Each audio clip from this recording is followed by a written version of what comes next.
Hello CTN, তোমাদের সবাইকে the পলিটিগুরু ফ্যামিলিতে আবারও স্বাগত জানাচ্ছি। আজকে আমরা ক্লাস 11-এর রাষ্ট্রবিজ্ঞান তৃতীয় অধ্যায় নাগরিকতা থেকে কিছু এমসিকিউ প্র্যাকটিস করব। তো চলো শুরু করা যাক। তো প্রথম প্রশ্ন কি থাকছে? প্রথম প্রশ্ন থাকছে, একটি রাষ্ট্রের স্থায়ী বাসিন্দা হলো কে? নাগরিক, প্রজা, বন্ধু ভাবাপন্ন বিদেশি, শত্রু ভাবাপন্ন বিদেশি। এক কথায় বিদেশিরা তো স্থায়ী হবেই না, আজকে আসছে কালকে চলে যাচ্ছে। প্রজা, প্রজা স্থায়ী না, কারণ যে সরকারটা ছিল সেই সরকার যদি চলে যায় তাহলে তো তারা আর প্রজা থাকছে না, একমাত্র নাগরিকই হবে। তো একটি রাষ্ট্রের স্থায়ী বাসিন্দা কি হবে? নাগরিক। তো অপশন এ। তো ওএমআর সিট ফিল করার নিয়ম আমি আগেও বলেছি যে পুরো ভেতরের গোলটা ভরতে হবে, একটু ভেতরেও একটু ফাঁকা রাখা যাবে না এবং বাইরেও বার করা যাবে না, তাহলে কেটে দিতে পারে। আমার এখানে একটু প্রবলেম হচ্ছে, অন্যান্য ভিডিওতেও আমি এটা বলে দিয়েছি, তো একটু ম্যানেজ করে নিও। নেক্সট, নাগরিক শব্দটির উৎপত্তি হয়েছে কোন শব্দ থেকে? নগর থেকে। নগরবাসী থেকেই তো নাগরিকের সৃষ্টি, তো অপশন সি। ঠিক আছে, নেক্সট কোশ্চেনে যাওয়া যাক।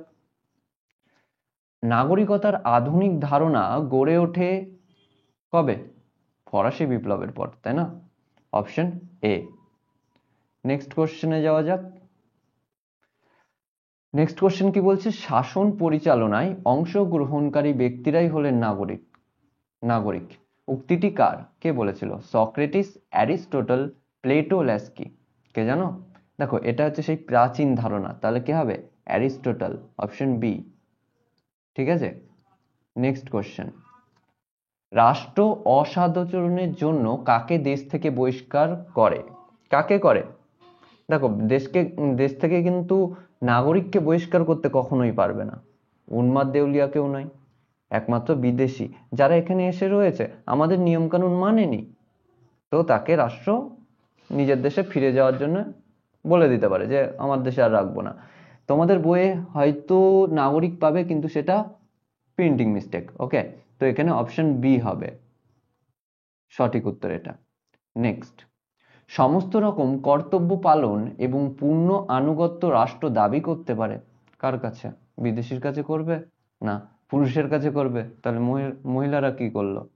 ওরা কি স্বাধীন হয়ে যাবে তখন?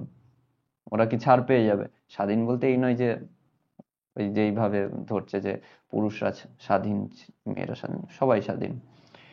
নাগরিক ও বিদেশি একমাত্র পূর্ণ আনুগত্য নাগরিকদের কাছে দাবি করতে পারে, ঠিক আছে? বিদেশিদের কাছে করতে পারে না, কারণ পূর্ণ আনুগত্য যদি তাদের কাছে দাবি করে, তারা তার নিজের রাষ্ট্রের আনুগত্যটা হারাবে, তা নিজের রাষ্ট্রে আনুগত্য দেখাতে পারবে না, তাই না? তাহলে ওই দেশের নাগরিকতা হারাবে, তখন এই দেশের নাগরিকতা তাকে নিতে হবে। তো এখানে কি হচ্ছে? Option B. নেক্সট কোশ্চেনে যাওয়া যাক। নেক্সট কোশ্চেন কি থাকছে? নাগরিকদের যে দুভাগে ভাগ করা যায় সেই ভাগগুলি হলো কি কি ভাগে? এক হচ্ছে পূর্ণ, আর একটা অপূর্ণ নাগরিক, তাই না? পুরুষ মহিলা নয়, কারণ ওর মধ্যে বাচ্চারাও পড়ে, আর অন্যান্য যারা আছে তারাও পড়ে, রাজা প্রজাও হবে না, কোনটি সঠিক নেই এটাও হবে না। কি হবে? পূর্ণ এবং অপূর্ণ নাগরিক হবে, অপশন বি। ঠিক আছে, নেক্সট কোশ্চেন। ভারতে বসবাসকারী একজন ইংরেজ হলেন কি? বিদেশি, শুধু ইংরেজ না, ফরাসি থেকে কেউ আসলে, রাশিয়া থেকে কেউ আসলে, সবাই বিদেশি হবে, তাই না? তো রাশিয়ান যারা, সবাই তো বিদেশি হবে, অপশন সি। রাষ্ট্রহীন কাকে বলে? যারা কোনো রাষ্ট্রেরই নয়, তাই না? Next question. রাষ্ট্রবিজ্ঞান নাগরিকতার প্রথম সংজ্ঞা প্রদান করেছিল, প্রথম সংজ্ঞা কে করবে? প্রাচীনে, তাই না? তাহলে কে করেছিল? অ্যারিস্টটল বলেছিল না যে যারা শাসন কার্যের সঙ্গে কোনো না কোনো ভাবে যুক্ত তারাই হচ্ছে নাগরিক? কে বলেছিল? অ্যারিস্টটল। তো অপশন এ। নেক্সট কোশ্চেনে যাওয়া যাক।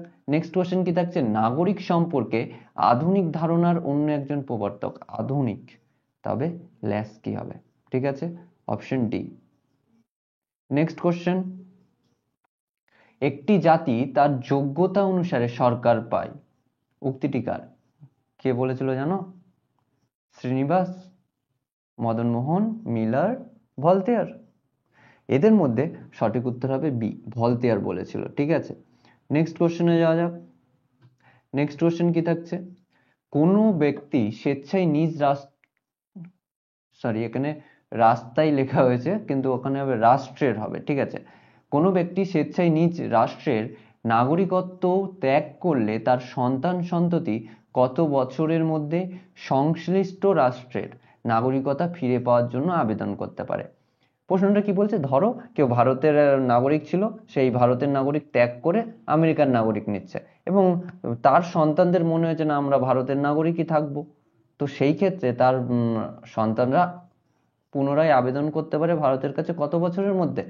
1 বছরের মধ্যে, অপশন বি, ঠিক আছে, যে না আমরা আমাদের নাগরিকতা ফিরে পেতে চাই, ঠিক আছে। নেক্সট, বিদেশিদের কয়টি ভাগে ভাগ করা যায়? কয়টি বলেছিলাম? 2টি। কি কি? একটা হচ্ছে ফ্রেন্ডলি বা বন্ধু ভাবাপন্ন বিদেশি, আর একটা শত্রু ভাবাপন্ন বিদেশি, মানে কি ফ্রেন্ডলি এলিয়েন আর এনিমি এলিয়েন, তাই না? চলো নেক্সট কোশ্চেন। ও এখানে তাহলে কি হচ্ছে? 2টি, অপশন ডি। নেক্সট কোশ্চেনে যাওয়া যাক। নেক্সট কোশ্চেন দেখছি, রাষ্ট্রীয় আইন মেনে চলতে বাধ্য থাকে। দেখো রাষ্ট্রের মধ্যে থাকছে এক অপূর্ণ, মানে যারা এখনো রাজনৈতিক অধিকার ভোগ করছে না তারাও নাগরিক, কিন্তু অপূর্ণ। আর নাগরিকরা তো বাধ্যই, বিদেশিরাও, তারা এই দেশে এসে উচ্ছৃঙ্খলা করবে সেটা তো হতে পারে না। তো অপশন ডি, সবকটি, ঠিক আছে। Next question. নেক্সট কোশ্চেন কি থাকছে, ব্রিটিশ শাসনাধীন ভারতবাসীরা ছিল ব্রিটেনের কি ছিল? প্রজা, তখন নাগরিক ছিল না, তাই না? তো অপশন এ হবে। নেক্সট কোশ্চেন, কোনো ব্যক্তি অন্য কোনো দেশে কমপক্ষে কত বছর কারাদণ্ড ভোগ করলে সেই ব্যক্তি সংশ্লিষ্ট রাষ্ট্রের নাগরিক হারাতে পারেন?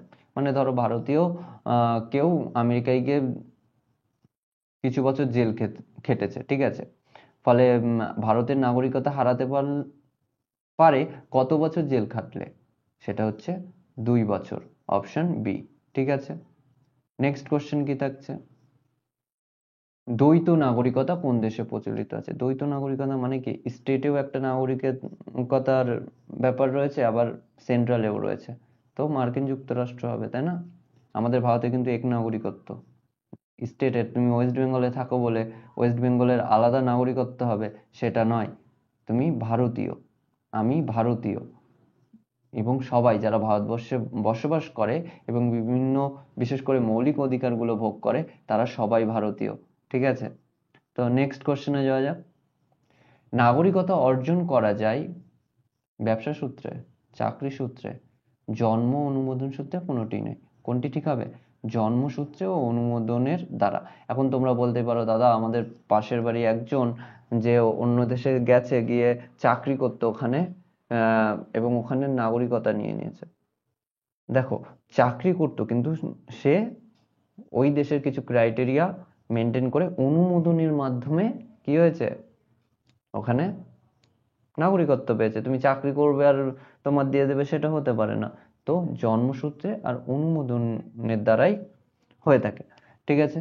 নেক্সট, কেবলমাত্র মার্কিন যুক্তরাষ্ট্রের নাগরিক রাষ্ট্রপতি হতে পারেন কি? একমাত্র জন্মসূত্রে, অনুমোদনের মাধ্যমে কোনো থাকছেই না, মানে অনুমোদনের মাধ্যমে রাষ্ট্রপতি উপরাষ্ট্রপতি পদে মার্কিন যুক্তরাষ্ট্রে কি হতে পারবে না, পদে নিযুক্ত হতে পারবে না। এক কথায় যারা অনুমোদনের মাধ্যমে হয় তারা তো অপূর্ণ নাগরিক ওখানকার, তাই না, বা আংশিক নাগরিক। আর রক্তের সম্পর্ক সূত্র যেটা রয়েছে ওটা যেহেতু জন্মসূত্রের মধ্যে পড়ছে, তো এখানে সঠিক উত্তর কি হবে? জন্মসূত্রে, অপশন বি, ঠিক আছে। নেক্সট কোশ্চেনে যাওয়া যাক। নেক্সট কোশ্চেন কি থাকছে, শিশু যে রাষ্ট্রেই জন্মগ্রহণ করুন না কেন সে তার পিতামাতার নাগরিকতা লাভ করবে, এই নীতিকে বলা হয় কি বলা হয়? এই নীতিকে বলা হয় রক্তের সম্পর্ক নীতি। আর যে স্থানে সে জন্মগ্রহণ করেছে সেই স্থানের নাগরিকতা লাভ করলে সেটাকে কি বলা হবে? জন্মস্থান নীতি, তাই না? তো এখানে সঠিক উত্তর কি হবে? Option B. ওকে, তো আজকে এই পর্যন্তই। আজকে আমরা পার্ট 1 করলাম, এরপরে আরো কয়েকটা পার্ট করব, একটা কি দুটো করব, ঠিক আছে। আর কোনো কোশ্চেন থাকলে করো, ডেসক্রিপশনে অনেকগুলো লিংক দেওয়া রয়েছে, একটু চেক করে নিও, যে গ্রুপে জয়েন হয়ে যেও। আর যে কোনো প্রশ্ন থাকবে তুমি আমাকে করবে, আমি অ্যান্সার দেবো। কমেন্ট করো, লাইক করো, আর বন্ধুদের কাছে পারলে শেয়ার করে দাও। ওকে, যারা জানে না রাষ্ট্রবিজ্ঞান রয়েছে, এবং যাদের নেই তাদের কাছেও, কারণ পরবর্তীতে আমরা অন্যান্য সাবজেক্টের দিকেও নজর দেব। ঠিক আছে, তো আজকে এই পর্যন্তই। সঙ্গে থাকার জন্য ধন্যবাদ।